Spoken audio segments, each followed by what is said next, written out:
강의사당의 강경희입니다. 오늘 33부 천자문 이야기인데요. 저번 시간에 궁궐 이야기 화려하게 짐승으로 또는 신선으로 여러 가지로 궁궐을 크게 색칠하고 그리고 또 큰 궁전 옆에 여러 가지 조그만한 궁전들이 있다고 했잖아요. 그러면 오늘은 그 궁전 옆에서 어떤 사람들이 살고 왔다 갔다 하고 어떤 일들을 하나 이런 걸 천자문에 좀 써놨습니다. 궁궐 투어인데요. 한번 볼게요. 석을 하고 취생을 합니다. 생황 생자예요. 취생. 한번 천천히 하나씩 보죠. 시작합니다. 자, 설석을 합니다. 취생을 하고요. 승계, 납패를 하고 변전, 의성을 합니다. 낮자가 하나도 겹치지 않는 천자문의 특징으로 낮자 공부로만 보신다면 큰 실수를 하는 겁니다. 천자문은 해석이 있고 의미가 있고 그 안에 중국 역사가 있으며 많은 이야기들이 있어요. 지금 배우시는 파트는 중국 궁궐 이야기입니다. 하나씩 한번 볼게요. 자, 한자가 쉽지는 않아요. 베풀사라고 해서 뭔가 길게 글씨를 써서 쭉 늘어놨다는 뜻으로 본대요. 그런 자리형, 대나무 자리겠죠? 연자는 늘어뜨리다, 늘을 연자고. 베풀설자는 보통 건설할 때 많이 쓰는데 여기는 자리를 쭉 펼쳐놓다 이렇게 해석을 하셔야 될 것 같고, 자리석 여기 보시면 수건건자가 자리 펴놨다라는 표현을 하고 있습니다. 자리를 펴고 방석을 베풀었다. 그냥 자리를 이렇게 베풀다, 자리를 쭉 폈다는 건 일명 깔개만 깔았다는 건데 거기에다가 앉으라고 방석까지 착 이렇게 놓은 거예요. 그럼 이제 진짜 앉을 자리를 폭신하게 만든 거죠. 자, 자리 펴고 그 위에 방석, 내 자리를 딱 마련해 놓고 그 다음 뭐 할까요? 자, 제사를 마치고 난 후에 연회를 베풀 때 연석을 배열하는 것을 표현했다고 합니다. 그래서 궁궐에서 잔치하고 또 사람들 와서 불러서 임금이랑 많은 우리 조선시대 같은 경우 경연을 하잖아요.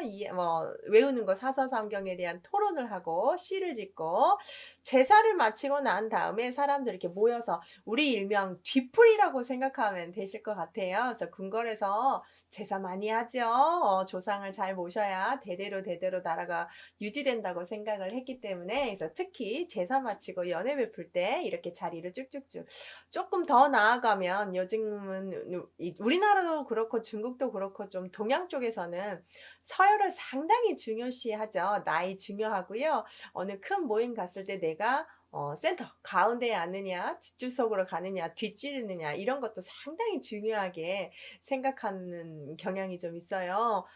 나이 많고 연장자고 좀 경험이 있는 분들은 앞으로 우리가 배치를 하고 중앙으로 배치해야 되는 거고 잊으시면 안 되고 내 자리가 있냐 없냐. 그런데 저 같은 경우도 어디 모임을 갔는데 다 앉아 있는데 내가 분명히 안 왔음에도 불구하고 내 자리도 없이 이렇게 있다면 좀 기분 나쁘죠.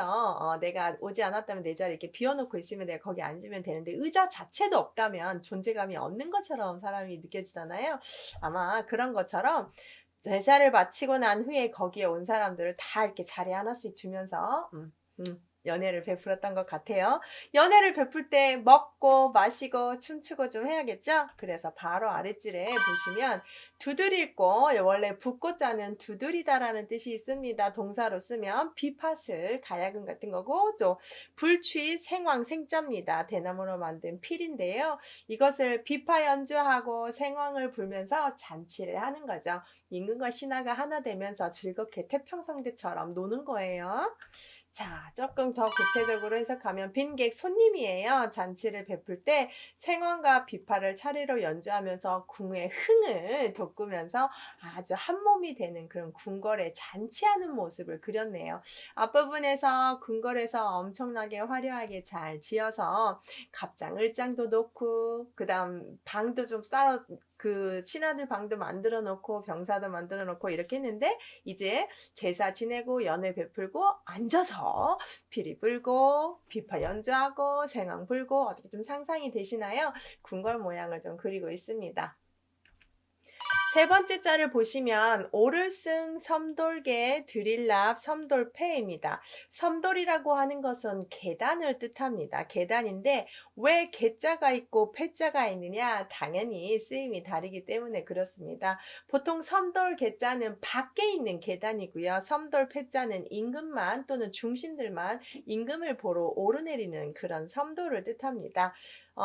계단이에요, 계단. 섬돌에 올라가고 섬돌에 제가 하나 더. 계단으로 올라가고, 섬돌을 올라가고, 이렇게 해서 계단 올라가고, 섬돌 올라가고, 드릴랍자는 들어간다 라는 뜻입니다. 제가 발음 뒤에서 사진을 조금만 보여줄게요. 깊이 들어가 봅니다. 우리나라 경복궁 그림을 제가 좀 하나 갖고 왔는데요. 잘 보시면 이 섬돌 계자는 사당에 올라가는 층계니까 이런 계단을 상징하면 될 것 같아요. 그리고 섬돌패는 임금만 오르내리니까 이렇게 임금이 올라가는 이쪽이 계단 있죠, 이쪽. 이렇게 혹 올라가셔서 당신 집에 가실 때 안 보이게 하는 임금만 갈 수 있는 이 계단을 패라고 하시면 되겠습니다. 그럼 임금을 직접 보러 가는 사람들은 상당히 고위관이나 임금밖에 없는 거예요. 그래서 우리가 이 아래에서 엎드려 가지고 임금한테 보고할 때 폐하 이렇게 얘기하죠. 그 폐하가 이 폐예요. 섬돌 아래에서 그렇게 납작 엎드려서 임금을 부르게 되는 겁니다. 그래서 섬돌 패자는 임금만 오르내리는 좀 그런 계단 생각하시면 되고, 임금이 계단을 오르는 모습을 절대 보이지 않습니다. 그래서 이렇게 다 가려놓는 거예요. 그래서 이렇게 계단 올라가는 걸로 보시고, 이 섬돌 계자는 우리가 올라가는 계단이라는 거 약간 차이를 두고 있고요. 결국은 이렇게 섬돌의 그 종류도 다르다는 것은 궁궐이 엄청 넓고 그렇다는 뜻이에요. 그래서 섬돌개, 섬돌패 올라가고 들어가고도 해석이 있었습니다. 정말 궁궐이 커져 있는 게 보이나요? 그러면 임금만 사는 거 아니죠. 신하 있지요? 그 다음 구절입니다. 자, 곡갈변, 구를전, 의심할, 별성입니다. 해석이 상당히 난해한데요. 곡갈은 옛날 대관들이 썼던, 신하들이 썼던 모자예요. 장식품 비슷하게 관리들이 쓰는, 조선시대도 관복 입고 모자 쓰는 그런 모자라고 생각하시면 돼요. 구를전, 이 구른다는 것은 한 바퀴 뺑 돌아버린다는 뜻인데 곡갈이 어떻게 훅 돌겠어요? 움직인다라고 해석하는 겁니다. 곡갈이 움직였더니 의심 갈 정도로 저건가? 라고 의심이 간다. 뭘 것 같아요? 별인가? 라고 의심이 가네 라는 뜻인데, 곡갈에 옥이 하나 달려 있는데 곡갈이 움직일 때마다, 구를 때마다 곡갈이 이렇게 움직일 때마다 별인 듯 의심이 가는구나. 이 곡갈 위에 구슬이 예쁘게 달려 있는데요. 반짝반짝반짝 빛나니까 별처럼 보였다. 이렇게 생각을 하는 겁니다. 조금 깊이 볼게요. 중국의 곡갈은 보통 이렇게 좀 위에다 이렇게 구슬을 다는데요. 좀 제가 그림을 갖고 왔는데 이런 곡갈이에요. 구슬을 다는데 계급에 따라서 3개가 달릴 수도 있고 이렇게 5개가 달릴 수 있고 정말 7개가 달리는 곡갈도 있어요. 사람이 쓰고 왔다 갔다 왔다 갔다 왔다 갔다 하면 반짝반짝반짝 빛나겠죠. 신하들이 그 아까 섬돌개, 섬돌패 계단을 오르고 내릴 때마다 옥으로 피변을 솔기를 가운데를 장식하여 구슬이 찰랑찰랑 거리니까 별처럼 밝다라고 했습니다. 이렇게 찰랑찰랑 빛나고 수많은 별들이 밤에 뜬 것처럼 그렇게 보였다는 거는 궁궐에 신하가 많다는 얘기일까요? 적다는 얘기일까요? 많다는 얘기입니다. 궁궐에 신하가 많고 왔다 갔다 하는 사람들이 많아서 별들이 움직이는 것처럼 복잡복잡하다면 궁궐이 상당히 잘 돌아간다는 뜻이죠. 그래서 성대한 궁궐을 또 하나의 이 곡갈 구슬로 또 표현을 하고 있습니다.